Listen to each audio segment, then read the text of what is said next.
तो चलो अर्थ को गूगल पर सर्च करते हैं और आपके सामने रिजल्ट्स आएंगे 3 सेकंड में। 3, 2, 1। तो अब आपके सामने ये तो पिक्चर है, ये अर्थ की, और यहाँ पर आप देखेंगे कि अर्थ की पिक्चर बिल्कुल ही गोल है।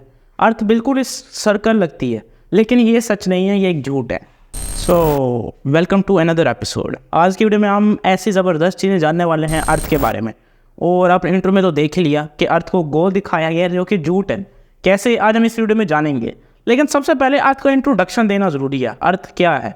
अर्थ सिर्फ अकेला लकी प्लेनेट है जो कि किसी भी गॉड के नाम के तौर पे इसका नाम नहीं रखा गया। जैसे कि अगर हम नेपच्यून देख लें, आप मरकरी देख लें, आप जुपिटर देख लें, सैटर्न देख लें, सारे रोमन गॉड्स के नेम के साथ रखा गया है, रोमन गॉड्स के नेम पर रखा गया है। लेकिन अर्थ एक ऐसा वर्ड है जो कि ओल्ड इंग्लिश में भी पाया जाता था, जिसकी स्पेलिंग थे EOR और आगे एक डांस करता हुआ D था। मुझे नहीं समझ आती इसको प्रोनाउंस कैसे करते हैं, आगे E था। अब इस वर्ड का मतलब था कि ग्राउंड या सॉइल, यानी कि ये एक्चुअल वर्ड के पीछे, एक्चुअल वर्ड की वजह से ही अर्थ जो है इसका नाम रखा गया।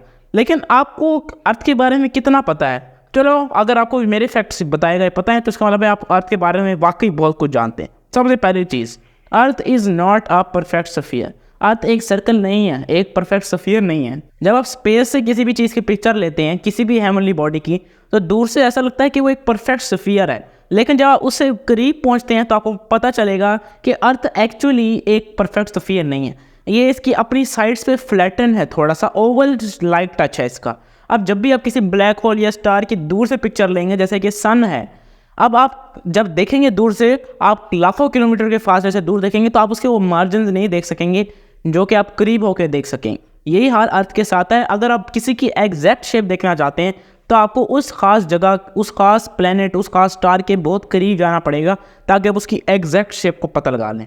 हाँ, बाय द वे, जो अर्थ की शेप है, इस शेप को हम कहते हैं ऑब्लेट स्फीयरॉइड।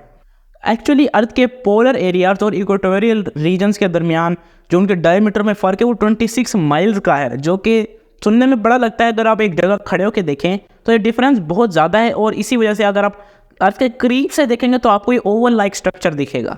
लेकिन ये क्या, जब आप दूर से देखेंगे तो सिर्फ आप 26 माइल्स का डिस्टेंस, सिर्फ 26 माइल का डिफरेंस नहीं देख सकेंगे, और आपको लगेगा यार ये एक ही चीज़ तो है, ये परफेक्ट सर्कल है। अगर आपने अल्निको मैग्नेट्स का नाम सुना है, जो कि one of the most powerful magnets होते हैं, तो आप ये जानकर बड़े हैरान होंगे कि हमारी अर्थ के कोर के अंदर भी एक इतना बड़ा अल्निको मैग्नेट है जो कि हमारी ग्रेविटी से भी काफ़ी ज़्यादा पावरफुल है। अगर हम उसके रियल लाइफ में देखें, यानी ग्रेविटी भी हमें इतना ज़्यादा अपनी तरफ नहीं खींचती, जहाँ तक कि अगर हम बिल्कुल हवा को हटा दें तो एयर प्रेशर ख़त्म हो जाएगा। अगर हम मैग्नेटिक फील्ड को हटा दें तो मतलब वो भी सारी चीज़ ख़त्म हो जाएगी। तो ग्रेविटी खुद इतनी स्ट्रॉन्ग नहीं है कि जितनी ज़ोर से आज हमें उसने होल्ड किया हुआ है तो उतनी ज़ोर से कर सके। इसके अंदर मैग्नेटिक फील्ड का एक बहुत बड़ा रोल है। मैग्नेटिक फील्ड से मुराद आज की वो फील्ड है जो कि मतलब एक मैग्नेट की तरह एक्ट करती है। और अगर हम अर्थ के कोर में देखें तो यहाँ पर निकल मोल्टन फॉर्म में पाया जाता है और उसके साथ आयरन है। ये मैग्नेट सिर्फ मैग्नेटिक फील्ड प्रोड्यूस नहीं करता, ये सिर्फ मज़े के लिए नहीं है या सिर्फ कंपास यूज़ करने के लिए नहीं है। ये मैग्नेटिक फील्ड हमें हार्मफुल सोलर रेडिएशन से भी बचाता है, जो कि ज़रूरी चीज़ है। अगर सोलर रेडिएशन हम तक पहुँच जाए तो हमारी ओजोन और बाकी चीज़ें उस इतनी स्ट्रॉन्ग रेडिएशन को स्टॉप नहीं कर सकती। तो इसमें मैग्नेटिक फील्ड एक बहुत अहम रोल प्ले करता है, और ये एक इम्पॉर्टेंट चीज़ है। अगर मैग्नेटिक फील्ड नहीं होगी तो हम डेफिनेटली शिकार होंगे जो सन की सोलर रेडिएशन है उसका। अर्थ का सिर्फ एक मून है, ये बात बिल्कुल गलत है। अर्थ के बहुत सारे मून हैं। हाँ, अर्थ का एक मून है जो कि आप देखते हैं, लेकिन बहुत सारे और मून्स हैं जो कि बहुत छोटे हैं, तो आप उनको इतनी क्लियरिटी से नहीं देख सकते। इनको हम मिनी मून्स कहते हैं, यानी छोटे छोटे मून्स, या टेम्पोररी मून्स कहते हैं। यानी ये हमारे परमानेंट नहीं होते, परमानेंट मून्स नहीं होते। ये सिर्फ तब भी कैप्चर होते हैं जबकि कोई भी रॉक हमारे अर्थ के करीब से गुजर रहा हो और अर्थ की ग्रेविटी उसको कैप्चर कर ले, और उसी वजह से हमारे अर्थ के इर्द गिर्द ऐसे घूमता रहता है। एक इसी तरह का मिनी मून डिस्कवर हुआ था 2020 में, जिसका नाम था जी CD3। CD3 इसका नाम था। इसका नाम मून या इस तरह का नाम नहीं दिया गया, इसका नाम ये था जो कि सिर्फ अर्थ के साथ 3 सालों तक ही रहा, उसके बाद गुम हो गया।